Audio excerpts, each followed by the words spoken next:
Для того, чтобы достичь хорошего уровня здоровья, быть здоровыми, счастливыми, нам необходимо принимать качественные продукты. Как в таком разнообразии продукции определиться, не заблудиться и найти действительно то качество, которое нам будет помогать? Дело в том, что мы имеем дело с особым товаром. Самостоятельно человек, потребитель, он не может определить качество той или иной таблетки или напитка, сиропа. Здесь требуются уже специалисты, здесь требуются лаборатории, здесь требуются точные исследования, здесь требуются только специалисты. И поэтому для того, чтобы исключить негативное воздействие на организм человека, лекарственных препаратов, БАДов, нам на помощь пришли сертификация, которая называется GMP. К сожалению, очень мало времени. Я хотела коснуться причин появления, но только в двух словах. Сподвигло на появление таких строгих правил это, опять же, наша жизнь. В прошлом столетии происходило очень много трагических событий, связанных со смертельными случаями после применения некачественной лекарственной продукции. Один пример. В 60-х годах около 10 тысяч детей было рождено с уродствами только после того, что их родители принимали такой препарат снотворный, который рекомендовали врачи беременным женщинам. Это потрясло мир, всю общественность, и они потребовали от правительства, чтобы они их защитили от некачественного продукта, который может поступить на рынок. И поэтому в 1963 году в Америке был создан такой, принят такой очень закон, который мог защитить потребителя, это GMP. Что же такое GMP? GMP – это правильная производственная практика. Дело в том, что в производстве лекарственных форм не может быть мелочей. Это, как я сказала, особый товар. И поэтому, во-первых, это правильная производственная практика, это стандарт производства лекарственных средств. Запомните, GMP – это фармация, это фармацевтический знак качества. Далее, производственная практика обеспечивает правильный производственный процесс. То есть на упаковке не должен стоять знак качества GMP. Это производственная практика. Здесь зачем нужны правила GMP? То есть мы поняли, это защита потребителя. Обеспечивает прежде всего безопасность препарата. Это лекарственные средства, это БАДы, это то, с чем мы с вами работаем, то, что мы принимаем. Далее, идентичность и эффективность. Здесь уже говорилось о высокой или низкой биодоступности. Для того, чтобы действующее вещество попало в кровь и стало работать, надо, чтобы оно было приготовлено с точностью и давало эффективность действия произведенного продукта. То есть заявленные действия должно быть так, как заявил производитель. И еще очень важный момент – это защита потребителя от некачественного продукта. Это главное назначение знака качества GMP. И еще есть один момент – это обеспечение выполнения правил международной торговли. Почему? Когда GMP в 1963 году в Америке его приняли, затем в 1968 году Всемирная организация здравоохранения его утвердила, а в 1969 году Всемирная организация здравоохранения рекомендовала всем странам изготавливать лекарственные препараты в соответствии со знаком качества GMP. СССР, к сожалению, отказался от этого предложения. Так я хочу сказать, что когда вот эти были случаи очень массового, просто массовые такие трагедии, которые происходили со смертельными исходами, то государства-импортеры попросили Всемирную организацию здравоохранения защитить их потребителя от некачественного продукта. То есть здесь надо две позиции учесть. Это защита потребителя в своей стране и защита потребителя в другой стране. То есть знаку качества GMP доверяют все страны, а их больше 140 государств, которые работают по GMP. Это международная торговля. Что это значит? Если берет страна какая-то продукт из другой страны, она должна быть на 100% уверена в качестве этого продукта. И она не будет перепроверять на своем производстве. Это доверие, прежде всего, между государствами. Это очень важно. Далее, какие же требования предъявляются к этому знаку GMP? Очень строгие требования. Как я сказала, здесь мелочей быть не должно и не может. Это здоровье человека, это жизнь человека. Здесь 20 тысяч пунктов рассматривает на качество GMP. Вот я здесь выделила самые такие основные, потому что 20 тысяч, вы понимаете, невозможно совершенно вместить.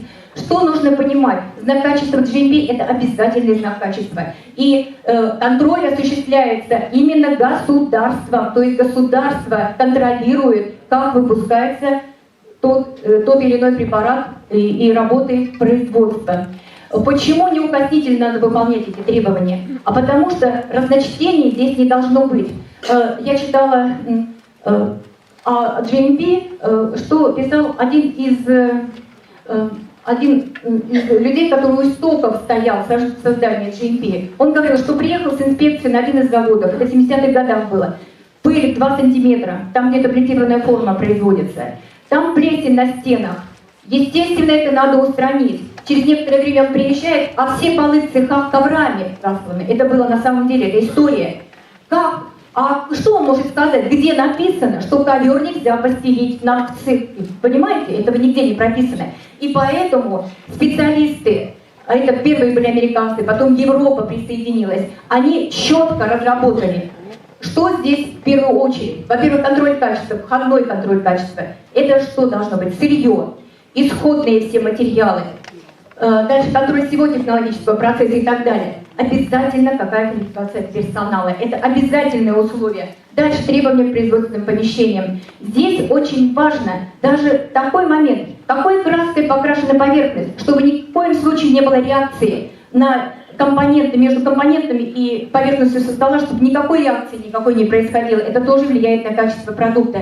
И далее чистые цеха. Шлюзовая система. То есть стерильность должна быть безупречная, только тогда можно выпустить качественный препарат. И требования гигиены и так далее, и так далее. Требования к технологии, требования к поставляемой продукции. То есть здесь мелочей быть совершенно не может. Это очень важный продукт. Это очень важный продукт. Что еще можно сказать по GMP? Вы знаете, это вообще очень интересная тема. Говорить очень можно много. Но самое главное надо понять, что GMP – это защита, в первую очередь, здоровья, защита потребителя от некачественного продукта. Предыдущий оратор, наш уважаемый доктор, коснулся Е. Мы Е представляем таким образом. Когда приходят к нам клиенты и говорят: «О, да у вас там в продукции столько Ешек, мы их не будем принимать», мы говорим: «А что вы знаете о Е?» Посмотрите, мы пошли каким путем? Есть Е, да, синтетические, есть натуральные. Но опять же, если в нашем продукте есть даже синтетическое Е, этого тоже бояться не надо.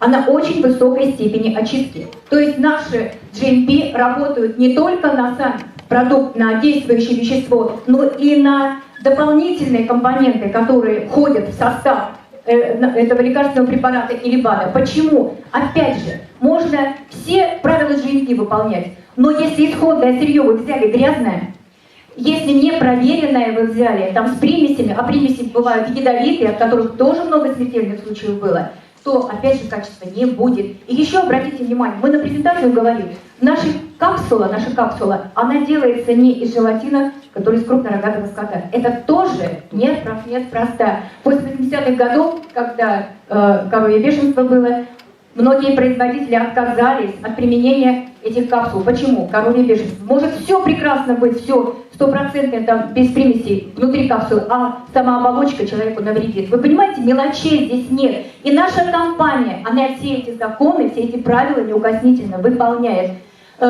Яблоко, посмотрите, вот еще вернусь, и когда нам задают вопрос о ешках, а приведите пример, здесь 28 Е. После этого вы откажетесь принимать, есть яблоко. Это природный компонент. Вот посмотрите, здесь и эмульгаторы, и усилители вкуса, и запаха, все, что есть в наших продуктах. Далее, это производство продукции Вивасан. Видите, на каких заводах. Что еще хочу сказать? Швейцария очень высокотехнологичная страна. За всю историю 16 нобелевских лауреатов было в Швейцарии в области химии, в области медицины. Представляете, какой уровень медицины в Швейцарии? А мы с вами используем швейцарский продукт. А теперь, по GMP, наверное, я больше не буду говорить, время уже заканчивается. попросили еще дать сравнительную характеристику аптечных препаратов и продукции Вивасан. Понимаете, здесь можно дать сравнительную характеристику практически по любому продукту.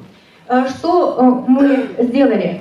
Ну, так как мы все молодые бабушки, у нас есть внуки, мы используем какую-то продукцию. Здесь для примера банальная просто простуда. Когда заболевает, предположим, у нас ребенок, у нас, как правило, все идут в аптеку. Что назначает доктор? Это капли, это противогистаминные, антибиотики очень часто любят, жаропонижающие и так далее. Как мы сделали эту таблицу? Вот перечислили побочные действия. Их никто не читает. Абсолютно никто не читает. После применения обычных капель, которые якобы помогут дышать вашему ребенку, вы представляете, какие проблемы вы своими руками, вы за свои деньги вы покупаете своему ребенку? Это сердцебиение, это аритмия, это повышение давления, вы представляете, это сухость и так далее. А вот Эриус меня больше всего впечатлил. Оказывается, эффективность и безопасность у детей в возрасте до 12 лет еще до конца не изучена. Это данные приводятся докторами, а Эриус любят назначать грудничкам. Это лекарственная форма детская, понимаете, она безобидна.